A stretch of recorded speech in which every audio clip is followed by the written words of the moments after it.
Good morning, students. Today we will discuss chapter 2, 8 term, basic accounting terms, assets. Next term है हमारी assets. It refers to the property owned by an entity or business or in the possession of a business. मतलब क्या कह रहा है ये assets. Assets सीधी सी बात करें तो क्या होती हैं? संपत्तियाँ। संपत्तियाँ आपको सीधी सी बताएं कि आपकी जो आपके पास, जैसे आप घर पे आपका फर्नीचर है, आपके पास लैंड है, आपके पास कोई भी प्लॉट पड़ा है, आपके पास कोई भी होम पड़ा है, या कोई भी आपकी मीन्स आप कह सकते हो ट्रैक्टर्स हैं, आपके कार है, वो क्या है? आपकी प्रॉपर्टी है। प्रॉपर्टी है ना, तो वो क्या कहलाती हैं? आपकी एसेट्स कहलाती हैं, संपत्तियां कहलाती हैं। It refers to the property owned by an entity. Entity मतलब बिजनेस। बिजनेस के द्वारा कोई भी प्रॉपर्टी जो उसने ओन कर रखे, मतलब उसका वो बिजनेस क्या है? ओनर है, वो क्या कहलाती हैं? एसेट्स कहलाती हैं। ऑल्सो क्या कहता है कि जो बिजनेस की पोजेशन में है। अब पोजेशन क्या होता है? अधिकार में है। जो बिजनेस के अधिकार में है तो क्या कहलाती हैं? संपत्तियां कहलाती हैं। मीन्स एक तो क्या होनी चाहिए? उसकी ओनरशिप होनी चाहिए बिजनेस के पास, owned by an entity, and also वो क्या होनी चाहिए? उसकी पोजेशन में, मतलब उसके अधिकार में भी होनी चाहिए, वो उसको यूज़ कर रहा हो। ठीक है, तो उसकी क्या कहलाती हैं? एसेट्स कहलाती हैं। इन अदर वर्ड्स हम कह सकते हैं anything which enable the firm.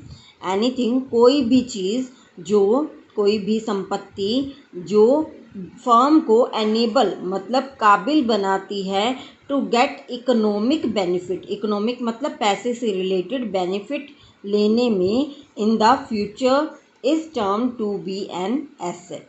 मतलब कोई भी चीज़ या कोई भी एसेट कह सकते हो, मशीनरी कह सकते हो, कोई भी चीज़ जो बिजनेस को फ्यूचर में इकोनॉमिक प्रॉफिट मतलब पैसा बनाने में या फिर प्रॉफिट बनाने में उस बिजनेस की हेल्प करती है, तो वो क्या कहलाती है? एसेट कहलाती है। इसको हम कह सकते हैं जैसे लैंड होगी आपकी, बिल्डिंग, मशीनरी, फर्नीचर, तो कोई भी आपकी एसेट हो सकती है, प्रॉपर्टी हो सकती है जो आपके पोजीशन में है। ऑल्सो आप उसके ओनर हो, और ऑल्सो आपको वो फ्यूचर में कोई भी पैसे से रिलेटेड आपको बेनिफिट प्रोवाइड कर सकती है। ठीक है, तो वो क्या कहलाएगी? आपकी एसेट कहलाएगी। एसेट को हम 3 पार्ट्स में क्लासीफाई कर सकते हैं। इनको 3 पार्ट्स में डिवाइड किया जा सकता है।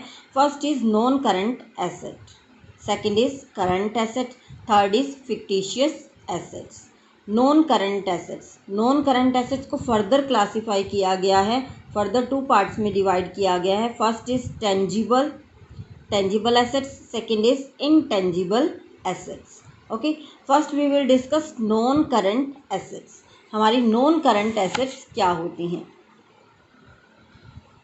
नॉन करंट एसेट्स, जैसे हमने अभी पढ़ा था लाइबिलिटीज़ में कि नॉन करंट लाइबिलिटीज़ होती हैं। नॉन करंट लाइबिलिटीज़ हमारी कौन सी थी? जिनका पैसा जो है बिजनेस ने 1 साल बाद पे करना है, मतलब लॉन्ग टर्म लाइबिलिटीज़ जिसको हम बोल रहे थे कि 1 साल के बाद जो पैसा बिजनेस ने पे करना है उसको हम नॉन करंट लाइबिलिटीज़ बोल रहे थे। अब नॉन करंट एसेट्स क्या हैं? नॉन करंट एसेट्स वो एसेट्स होती हैं, मतलब वो जो बिजनेस ने अपने मतलब प्रोडक्शन के लिए या फिर प्रॉफिट कमाने के लिए बिजनेस में रखी हुई हैं, उसको सेल करने का कोई इरादा नहीं है उसका। मान लो आपने कोई भी बिजनेस शुरू किया है, ठीक है, बिजनेस शुरू किया, उसके लिए आप मशीनरी ले आए, प्लांट एंड मशीनरी ले आए, ठीक है, आपने बड़ा सारा प्लांट लगाया। आप मान लो कि आपने जूस की फैक्ट्री लगाई है, मतलब मिरिंडा फैक्ट्री, आप ठीक है, मिरिंडा या कोल्ड ड्रिंक की फैक्ट्री लगाई है, तो उसके लिए आपने बड़ा सा एक प्लांट लगाया, मशीनरी लगाई, ठीक है, तो क्या आप उसको अगले दिन ही बेच दोगे या फिर विद इन 1 ईयर या नियर बाय टाइम में वो बेच दोगे? नहीं ना, क्योंकि आपने किस लिए वो खरीदी है? बिजनेस में प्रोडक्शन करने के लिए, कोल्ड ड्रिंक्स को बनाने के लिए, ताकि आप उन कोल्ड ड्रिंक्स को सेल आउट करके प्रॉफिट को जनरेट कर सको, प्रॉफिट कमा सको। ठीक है, तो ऐसी एसेट्स जिनको आप बेचने के इरादे से नहीं खरीदते बल्कि प्रोडक्शन करके उनसे पैसा कमाने के इरादे से खरीदते हो तो वो क्या कहलाती है, नॉन करंट एसेट्स कहलाती हैं, जिनको आप लॉन्ग टर्म एसेट्स भी बोल सकते हो। ठीक है, it refers to those assets which are held by an enterprise note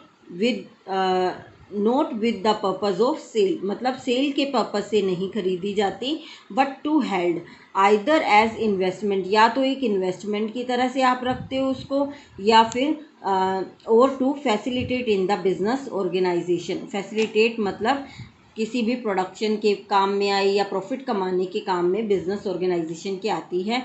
also card, इसका दूसरा नाम क्या है, फिक्स्ड एसेट्स, मतलब फिक्स्ड, स्थायी रहती हैं हमारे बिजनेस में, ये बनी रहती हैं, फिक्स्ड एसेट्स कहलाती हैं। ठीक है, नॉन करंट एसेट रिपीट कर रही हूँ मैं again, it refers to those assets, ये वो एसेट्स हैं जिनको एक बिजनेस बेचने के इरादे से नहीं खरीदता बल्कि उनसे प्रोडक्शन करके या फिर प्रॉफिट कमाने के इरादे से उनको खरीदता है, और उनको बेचता नहीं है बल्कि उनसे प्रोडक्शन करके आगे उस प्रोडक्शन को सेल करता है और उनसे प्रॉफिट कमाता है। ठीक है, तो ये क्या कहलाती हैं, फिक्स्ड एसेट्स कहलाती हैं, ये हमारे बिजनेस में बनी रहती हैं, फिक्स्ड रहती हैं, स्थायी रहती हैं। ठीक है, अब नॉन करंट एसेट्स को हमने 2 पार्ट्स में डिवाइड किया था। First is tangible asset. Tangible assets वो एसेट्स होती हैं जिनको हम फिजिकली टच कर सकते हैं, सी कर सकते हैं। दोज एसेट्स विच पोजेस मतलब उसमें है, वो क्वालिटी है, कौन सी, फिजिकल एग्जिस्टेंस की, मतलब वो उनकी फिजिकल एग्जिस्टेंस है, जैसे हमारी फिजिकल एग्जिस्टेंस है वैसे उनकी भी फिजिकल एग्जिस्टेंस होती है। मीन्स वी कैन सी, उनको देख सकते हैं, एंड टच दैट एसेट्स, उन एसेट्स को देख भी सकते हैं और टच भी कर सकते हैं। जैसे कि फर्नीचर है, आप उनको देख भी सकते हो, टच भी कर सकते हो, लैंड, बिल्डिंग, मशीनरी। ठीक है, तो वो क्या कहलाती हैं, टेंजिबल एसेट्स कहलाती हैं। Second is intangible assets. अब इनटेंजिबल एसेट्स कौन सी हुई, जिनको हम ना तो देख सकते हैं ना ही छू सकते हैं। Those assets which do not possess any physical existence और we can't see and touch that assets, ना तो उसको हम छू सकते हैं ना ही देख सकते हैं। अब ये ऐसी एसेट्स कौन सी होगी भाई, क्या एग्जाम्पल है, देखो इसके, गुडविल आप सिंपल लैंग्वेज में लोगे तो आप कह सकते हो कि जैसे आपने कोई भी शॉप कर रखी है, आपके पेरेंट्स ने या कोई भी आपके यहाँ बिजनेस करता है कोई भी, ठीक है, तो आपकी जो मतलब कोई भी शॉप कर रही हो और आपके नियर बाय कोई भी पर्सन शॉप कर रहा है, ठीक है, आप मानो कि आपके पास कस्टमर ज़्यादा आते हैं, ठीक है, उनकी शॉप पे कम जाते हैं। किस वजह से जाते हैं, आप उनको अच्छी क्वालिटी देते हो, अच्छा सामान देते हो, गारंटी देते हो, वारंटी देते हो, ऑल्सो आप उनसे अच्छी तरह बिहेव करते हो। ठीक है, अच्छा सा बिहेव करते हैं, मतलब उनको आते हैं चाय पानी पूछना, अच्छे से बात करना, उनको अच्छे से ट्रीट करना, तो आपकी वो क्या है, गुडविल है। गुडविल के कारण, आपके अच्छे बिहेवियर के कारण, आपके अच्छे सामान के कारण लोग क्या हैं, कस्टमर क्या हैं, आपके पास ज़्यादा आते हैं बजाय आपके कंपटीटर के पास जाने के। ठीक है, तो किस वजह से आते हैं, गुडविल की वजह से। आपकी एक साख बनी हुई है, कहते हैं ना आपकी एक रेपुटेशन बनी हुई है। ठीक है, तो उस रेपुटेशन के जरिए आप अपने बिजनेस में क्या है, प्रॉफिट जनरेट करते हो, तो वो क्या है, एक तरह की आपकी एसेट है जिसको आप देख भी नहीं सकते और ना ही आप छू सकते हो, लेकिन आपकी वो एसेट है जिससे आप प्रॉफिट कमा रहे हो। ठीक है, प्रॉफिट उसी से ज़्यादा होते हैं ना, जितने कस्टमर ज़्यादा क्रिएट करते हो उतने ही ज़्यादा आपके प्रॉफिट्स बनते हैं। ठीक है, तो इस तरह से गुडविल क्या है, आपकी इंटेंजिबल एसेट है। इसी तरह से ट्रेडमार्क होते हैं, मीन्स आपको एक सिंपल सा एग्जांपल देती हूँ वैसे इससे रिलेटेड, कि आपका जो ब्रांड नेम है, ब्रांड नेम आप मानोगे कि ब्रांड से जो है आप कई होते हैं ना ब्रांड के काफ़ी लॉयल होते हैं, वो ब्रांड का नेम देखते ही चाहे वो कितने की भी चीज़ है वो उसी को खरीदेंगे। ठीक है, और किसी चीज़ की तरफ झांकते तक नहीं। ठीक है, तो वो क्या होती है, लॉयल्टी होती है। वो ब्रांड क्या होती है, वो ब्रांड नेम, टैग नेम उसकी रैपो को दिखाती है। वो ट्रेडमार्क आपने देखा होगा ट्रेडमार्क क्या होता है, वो आगे हम कंप्लीटली डिस्कस करेंगे। ट्रेडमार्क आपने कोलगेट पे भी देखा होगा, तो उस पर लिखा होता है TM, देख लेना, सर्कल में लिखा होता है TM, दैट इज़ ट्रेडमार्क। उसका ट्रेडमार्क होता है और उसके जरिए क्या होती है, उसकी सेल बनती है, उसकी रेपो बनती है। ठीक है, तो ट्रेडमार्क क्या है, क्या आप उसको देख सकते हो, क्या आप उसको छू सकते हो, नहीं ना, तो आपकी क्या कहलाती है, इनटेंजिबल एसेट कहलाती है। इसी तरह से पेटेंट होता है, वो हम आगे कंप्लीटली डिस्कस करेंगे इनको अलग से। नो हाउ होता है आपका एक फॉर्मूला, जैसे साइंटिस्ट ने कुछ भी नया बना लिया, कुछ न्यू इन्वेंशन कर ली, कोई नया फॉर्मूला बना लिया, तो वो क्या कहलाता है, उसका इनटेंजिबल एसेट कहलाती है, जिसको आप देख नहीं सकते। अब कोई फॉर्मूले हैं, आप उसको देख नहीं सकते, छू नहीं सकते, ठीक है, उसको ओनली एप्लीकेबल किया जा सकता है, एप्लीकेशन की जा सकती है उसकी। ठीक है, so these are intangible assets. Then उसके बाद हमने फर्स्ट किया था, देखो, करंट नॉन करंट एसेट्स की थी। नॉन करंट एसेट्स को हमने 2 पार्ट्स में डिवाइड किया था, टेंजिबल एंड इनटेंजिबल। अब सेकंड हमारा आता है current assets. Non current asset का बिल्कुल अपोजिट हो जाएगा। नॉन करंट एसेट्स को हमने क्या किया था, सेल पर्पस से ना रखकर हमने क्या किया था, इन्वेस्टमेंट पर्पस से रखा था, या फिर उसको प्रोडक्शन पर्पस से रखा था कि उससे हम प्रॉफिट जनरेट करेंगे। ठीक है, लेकिन करंट एसेट्स इससे अपोजिट हैं। करंट एसेट्स क्या हैं, आपने बिजनेस में सेल पर्पस से रखी हुई हैं। सेल पर्पस से, जैसे आप कोई भी शॉप चला रहे हो तो वहाँ पे आप सामान लेके आए हो, सामान भी संभालने के लिए थोड़ी ना रखा है आपने, उसको बेचोगे ही ना। ठीक है, तो लेकिन आपने फर्नीचर जो रखा है दुकान पे, वो आपने बेचने के लिए थोड़ी रखा है, वो तो आपने बैठने के लिए, कस्टमर के बैठने के लिए या खुद के बैठने के लिए रखा हुआ है। ठीक है, अब वो जो है फर्नीचर है आपके लिए फिक्स्ड एसेट है, वो नॉन करंट एसेट है। लेकिन जो आप सामान खरीद के लाई हो, जिसको आप बेचना चाहते हो, फर्दर उससे प्रॉफिट जनरेट करना चाहते हो, वो क्या है, आपकी करंट एसेट्स हैं। ठीक है, करंट एसेट्स मतलब जिनको आप खरीदते भी हो और बेचते भी हो आगे। अब करंट एसेट्स क्या है, those assets which are held by the business for converting them into the cash, जिनको आप खरीदते हो, किस लिए खरीदते हो, ताकि आप उनको बेचकर फर्दर कैश में कन्वर्ट कर सको, और फॉर ऑब्टेनिंग प्रॉफिट, और उनसे प्रॉफिट जनरेट कर सको। जैसे कि स्टॉक है और गुड्स एंड सर्विसेज हैं, held by the business for the resale and making profit. जो गुड्स एंड सर्विसेज, आप जैसे कोई भी ग्रोसरी स्टोर है, वहाँ पे आप सामान लाते हो, दालें लाते हो, ये सब क्या है, आप बेचने के लिए लाए हो, प्रॉफिट जनरेट करने के लिए लाए हो। ठीक है, तो वो क्या कहलाती हैं, आपकी करंट एसेट्स कहलाती हैं। ठीक है, थर्ड हमारा पार्ट आता है इसमें, फिक्टिशियस एसेट्स। फिक्टिशियस एसेट्स वो एसेट्स होती हैं, those assets which are neither tangible, ना तो वो टेंजिबल हैं, ना ही वो इनटेंजिबल हैं। टेंजिबल भी नहीं है वो, इनटेंजिबल भी नहीं है, ना तो वो करंट एसेट्स हैं, ना वो नॉन करंट एसेट्स हैं। ये हैं क्या फिर, but they are the losses, वो लॉसेस हैं जिनको अभी तक आपने सेट ऑफ रिटर्न ऑफ नहीं किया है, इन which they occur, i.e. Advertisement expenses, मतलब उनको अभी तक आपने राइट ऑफ नहीं किया है, वो क्या कहलाते हैं, आपके फिक्टिशियस एसेट्स कहलाते हैं। जैसे इसका एग्जांपल है एडवर्टीजमेंट एक्सपेंडिचर। अभी ये आपको क्लियर नहीं भी हो पा रहा है तो हम इसको आगे डिस्कस करेंगे, क्योंकि ये अभी फर्दर टर्म जो आएगी उससे रिलेटेड है। ठीक है, अभी मैं ब्रीफली इसको डिस्कस कर रही हूँ कि जैसे आपने मान लो एडवर्टीजमेंट एक्सपेंडिचर है। एडवर्टीजमेंट एक्सपेंडिचर मतलब आपको पता है कि जब आप एडवर्टाइज़ करते हो किसी भी चीज़ को, लाखों रुपए, करोड़ों रुपए लग जाता है।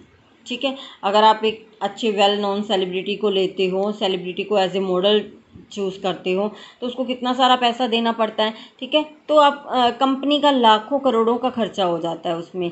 तो वो क्या, कंपनी एक ही साल में प्रॉफिट मान लो उसके हुए 10 लाख। ठीक है, मान लो उसके प्रॉफिट हुए,